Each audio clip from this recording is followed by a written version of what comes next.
Right, guys. I just wanted to go over some causes of the Civil War with you here. And there are many, many, many of these. We're going to hit some highlights. For instance, if I back out for a second, I have a Wikipedia page pulled up for Uncle Tom's Cabin right now. I mean, events leading to this American Civil War. I mean, there's a ton of them. And you're certainly welcome to go read over all those at your leisure. So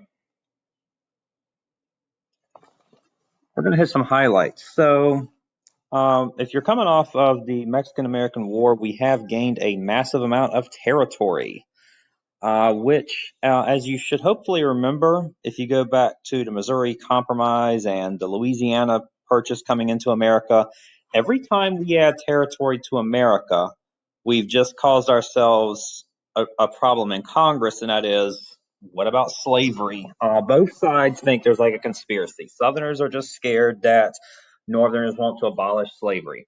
Northerners are scared that Southerners are trying to push slavery into the whole country.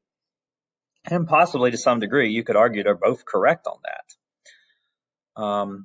The Wilmot Proviso we won't talk too much about, but this was a original agreement to try to ban slavery in all new territories coming into the United States at that time. It does not make it.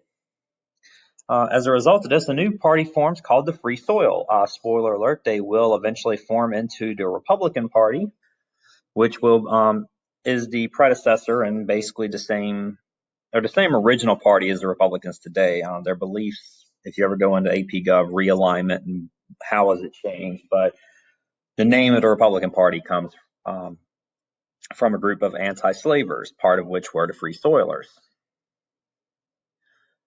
So going into the elections of 1848, we see here who is winning. Remember, you go by the electoral vote only in America, really. You got to get a majority of the electorals vote, which, as you see here, the Whig does. You start to see here a little bit more regional divide. Somewhat like you would see today, the regional, the more urban Northeast is voting one way. But what we'll start seeing by the time we get to Abraham Lincoln in 1860 is that basically we draw a line from Maryland down, and all of this votes one way and everything above it votes another. Slavery is the big issue to talk about. So California is causing some problems. There's the football team there, the 49ers, one of the football teams there at least, is named as such because California is known for the 49ers who came out in 1849 as part of a gold rush. And the population balloons to the point that California has enough people within a year to apply for statehood. And it does. And then that brings up, is California a free or slave state? And there's been a balance kept in the Union all these years to keep an equal number of slave and free voters in the Senate. And if California joins as a free state, there's then the anti-slavers, the North essentially has an advantage in the U.S. Senate, which the South has been working since the writing of the U.S. Constitution, remember, to avoid.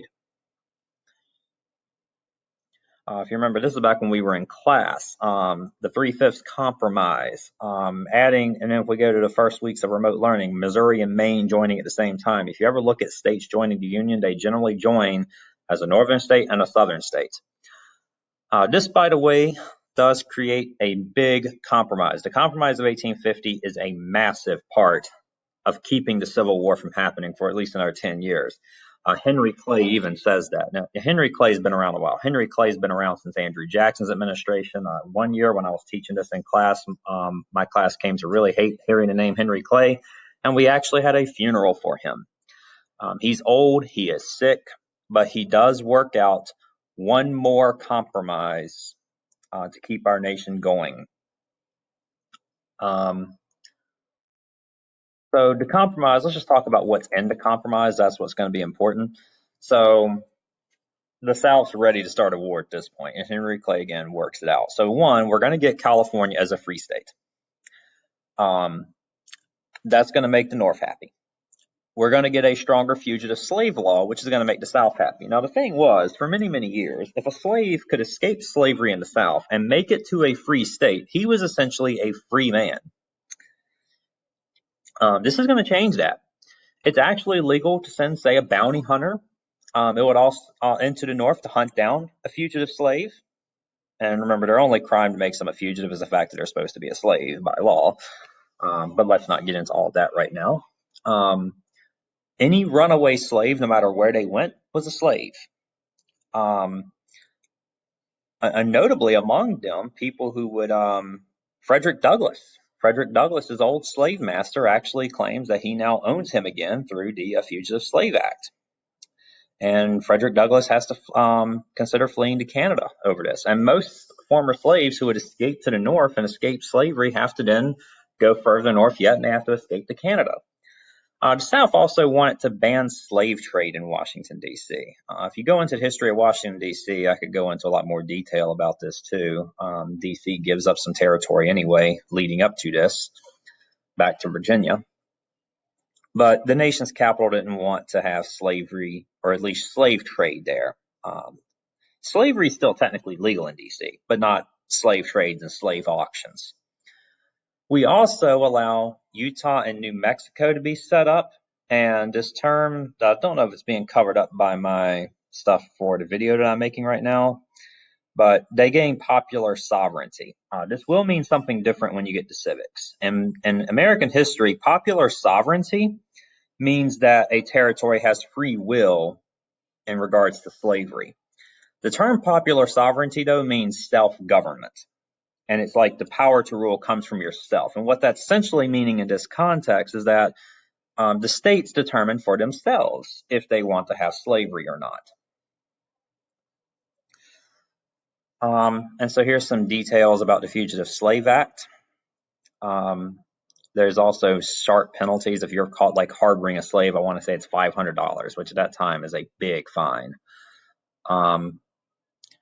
The Underground Railroad is established, trying to help escape slaves get to Canada. At one time, it was just to get you to the north.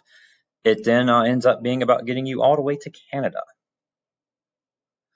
Let's talk about Uncle Tom's Cabin. This is possibly the most influential book in American history to this point.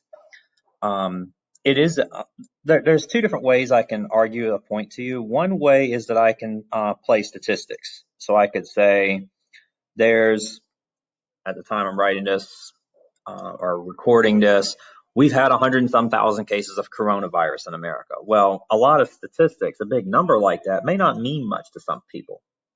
So what if instead of saying, well, there's this many million slaves in America, what if instead I said, well, let me tell you a story about Tom.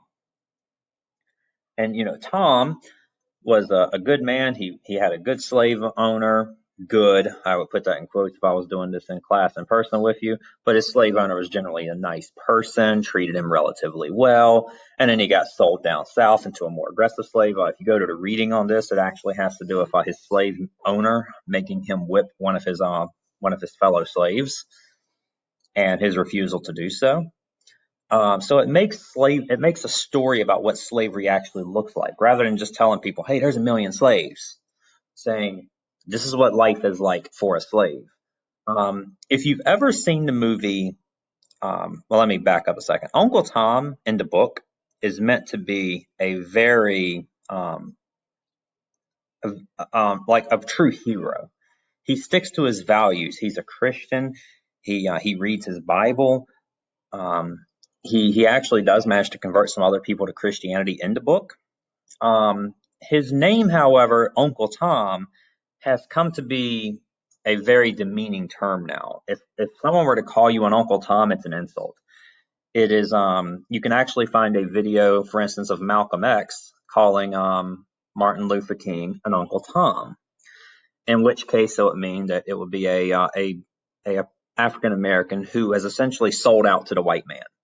It's an African American who is not only not trying to help the cause of other African Americans, but it's actually hurting the cause of their fellow African Americans. A character who may really embody what does Uncle Tom mean in the 20th and 21st centuries. If you ever go watch Django Unchained, Samuel L. Jackson's character in that, not the movie Uncle Tom's Cabin, not that Samuel L. Jackson, but if you go watch Django Unchained, Samuel L. Jackson is like the older, more senior slave, and it's not only like he's a slave who happens to like his master, it's like he actually goes to undermine the efforts of his fellow slaves in trying to make their own lives better.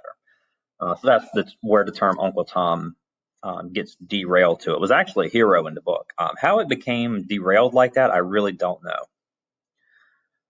And it's such an influential book that when Abraham Lincoln meets the author, Harriet Beecher Stowe, he actually says, "So you're the little woman who started this war." Another presidential election. Let's talk about Kansas and Nebraska. It does lead to an incident called Kansas-Nebraska. This idea of popular sovereignty. Remember, popular sovereignty by itself means that the right to rule comes from the people. And what it means in this case is that the voters in that territory decide if they want slavery or not. So instead of having Congress decide, we decided we'll let people of Kansas and Nebraska vote for themselves. And this essentially destroys the Missouri Compromise from 34 years earlier at this point. It actually does lead to the Bleeding Kansas, where pro and anti-slavers rush into Kansas. And you could argue the Civil War actually starts here with actually some fighting and possibly some people from pro-slave states just coming in just to vote for slavery, just trying to make another slave state for themselves to have a balance with. Many political cartoons come about this. And the big end goal here, the new party that comes up, is the Republicans. So this is the causes of the Civil War, and later on we'll get into the Civil War itself.